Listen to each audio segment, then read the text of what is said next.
Unemployment is one of India's largest problems that is taking a toll on the economy. India's labor force is steadily shrinking.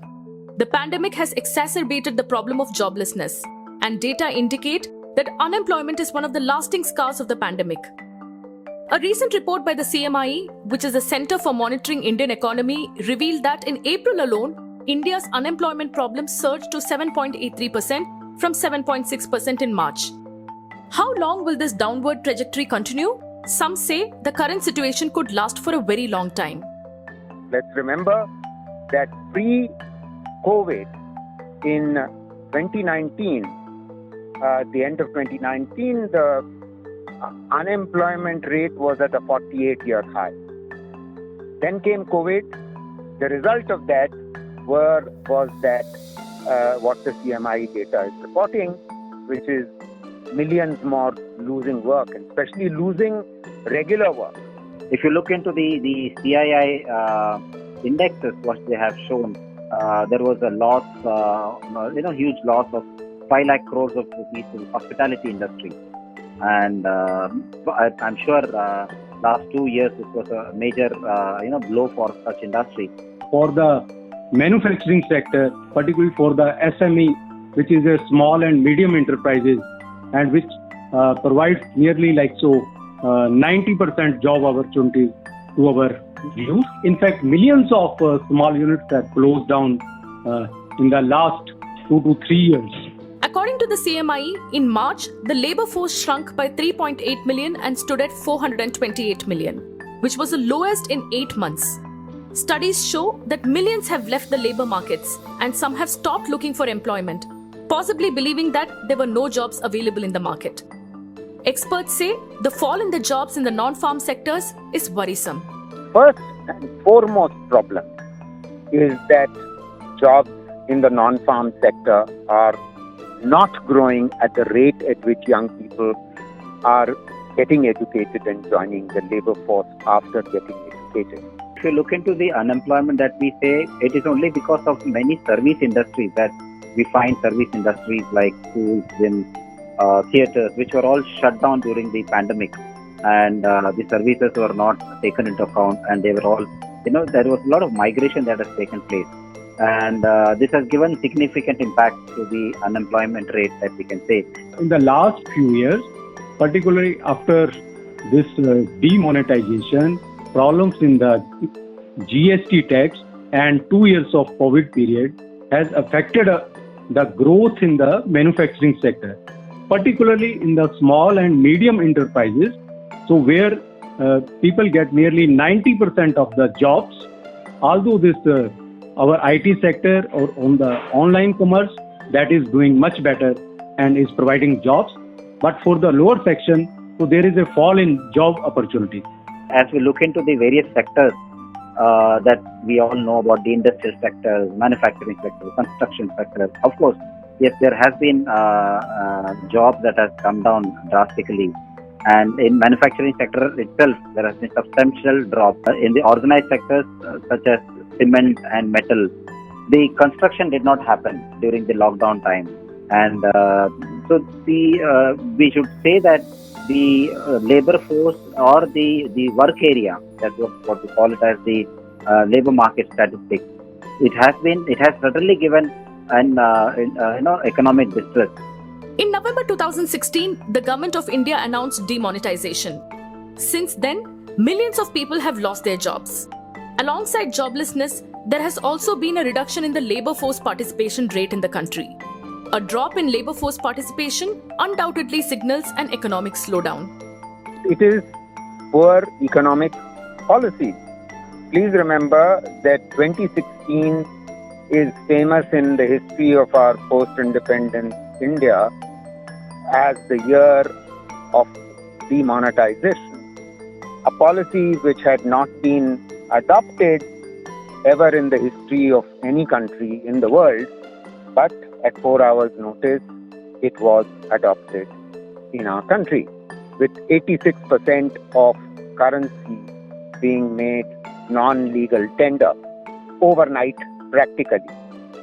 The kind of reasons that were given were never tenable at that time, and they proved to be untenable as we emerged out of the demonetization period. If we add on the other things like demonetization, privatization of sectors like agriculture, and of course there's a mismatch between the kind of skilled labor which is required and the actual skill level which is available does not have that kind of a skill set. Many people are now questioning the government's misplaced priorities.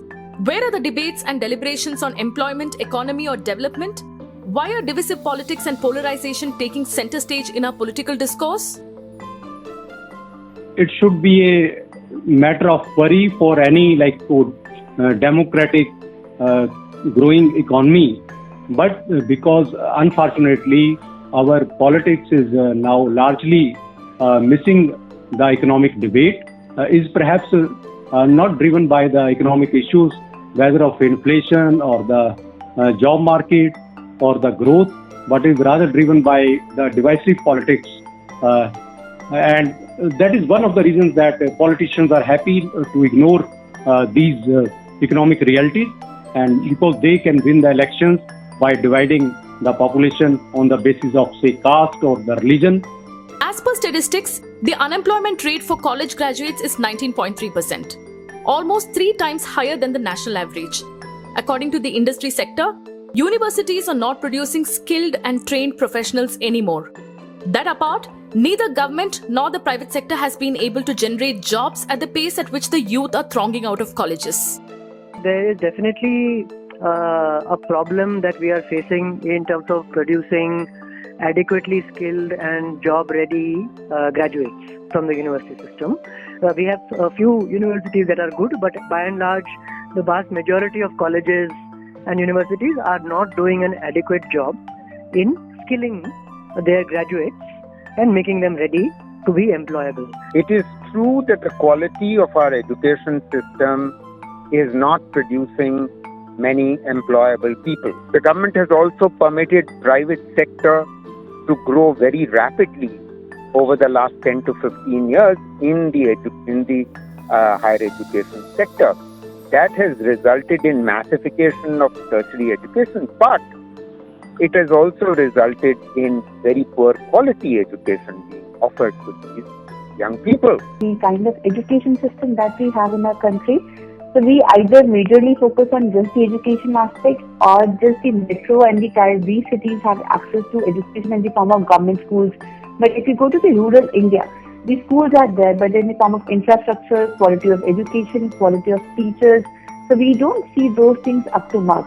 So I think not having the access to education and equal opportunity for that, so education is one of the major reasons for this.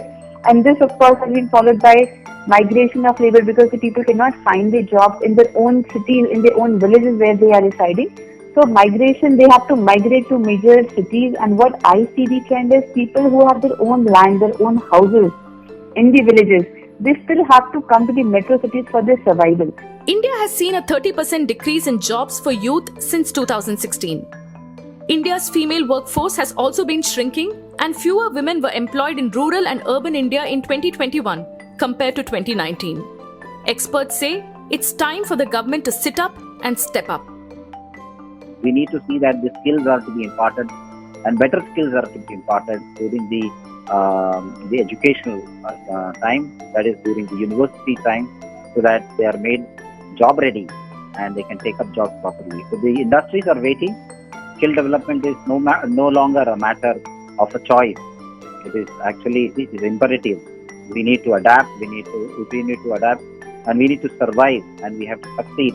One thing that we do have to pay attention to is what we were just discussing, which is the quality of the education that the youth are receiving, and we have to work on improving that. I think the national education policy has some aspects are related to that of the NEP.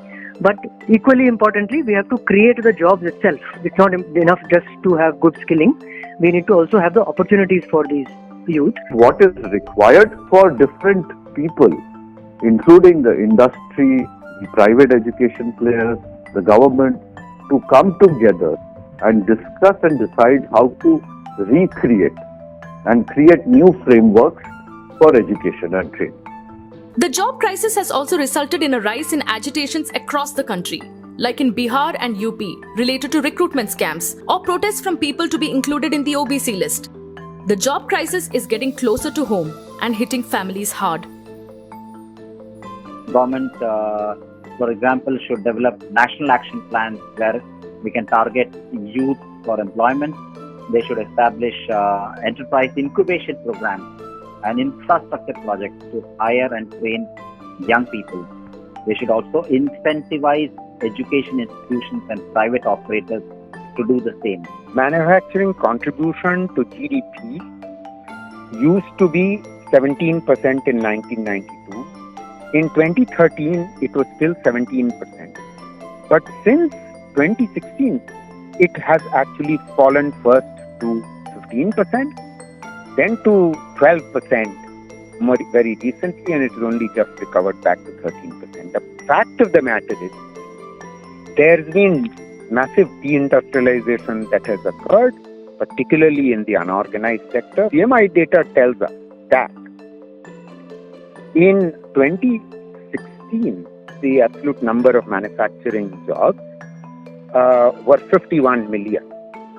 In 2021, they had come down to 27 million. In other words, almost half. This speaks volumes for the deindustrialization that this government has overseen. Poor management of the economy post-COVID-19 is believed to be one of the reasons for the increasing unemployment rate. But a solution may be around the corner, say experts. Creating jobs, a relentless focus on vocational training, skill development, and meeting of the minds between the government and the private sector could just help India get back on track and recover from past losses. Employment generation and increasing employment is definitely one of the mechanisms, and therefore definitely the government should focus on it. What I think is missing is in the form of vocational training. So I'm very happy that in at least Delhi, there was a curriculum called Happiness Curriculum, which was included as one of the subjects because people realize the value of mental health and mental happiness. So the child also has to be mentally stable and mentally happy, so that the other aspects are also around it. Similarly, like we realize the importance of mental well-being, we should also realize the importance of vocational training. So if in some way or the other after 8th or 10th, a vocational training can be included as form of the mandate, or we can identify the interest of the child or the passion followed by his or her current existing skill set, and that can be clubbed together. So what the industry is also complaining, the kind of people they are getting, and then there's a mismatch between them. So if that can be channelized in a better way, that can only happen through education system. The Confederation of Indian Industry has warned that there is an acute shortage of time, and the demographic dividend of India will become a liability if India does not produce enough jobs. The writing is clearly on the wall, and there's no time to lose for the government. We need to have strong policies which can tackle some such problems immediately and prevent this scar that the pandemic has created. And the youth should be brought back, and they should find a permanent solution for the younger generation who are all waiting. The government should fill all vacant posts in the education sector, in the health sector especially. This is required after COVID. All the doctors and nurses in UP alone, there are 45,000 health sector posts that are vacant. In other words, they are there, budgets are available, the posts are not being filled. And finally, posts must be filled in the police and the judiciary. If state and central governments were to do just these 3-4 sectors and fill vacant posts in these 3-4 sectors, the quality of our health would improve, the quality of our education system would improve, and the quality of our police and governance would improve, and that alone could actually attract more investment. If immediate measures are not taken to address the problem of unemployment, economists say the scars of the pandemic might just become permanent for the youth of our country. If not for anything, the figures indicate that we cannot afford to be complacent as a nation anymore. tackling unemployment should be the priority of the government, and it is the priority of the government because everywhere we see all the political parties talking about unemployment, giving job opportunities also, because it is one of the biggest problems that our country is facing, and which is also because of the kind of population that we have. So this is something that is in need of the hour, that we as collectively citizens of our country, followed by the government, has to tackle the situation. And also I think India has said that we are the people, it's a young country. So we all believe in the power of youth. So the future will be also the youth of the country. Issue is that it is an ideal situation that government should take care of it. But issue is that whether our youth or our middle class is creating enough pressure on the government or on the state governments, on our institutions, whether it is the Reserve Bank of India or whether it is Niti Aayog or whether it is our parliament or our lawmakers, because in case so we are not creating enough pressure, so they will not listen. So we need to bring the jobs as a focus of our whole growth story.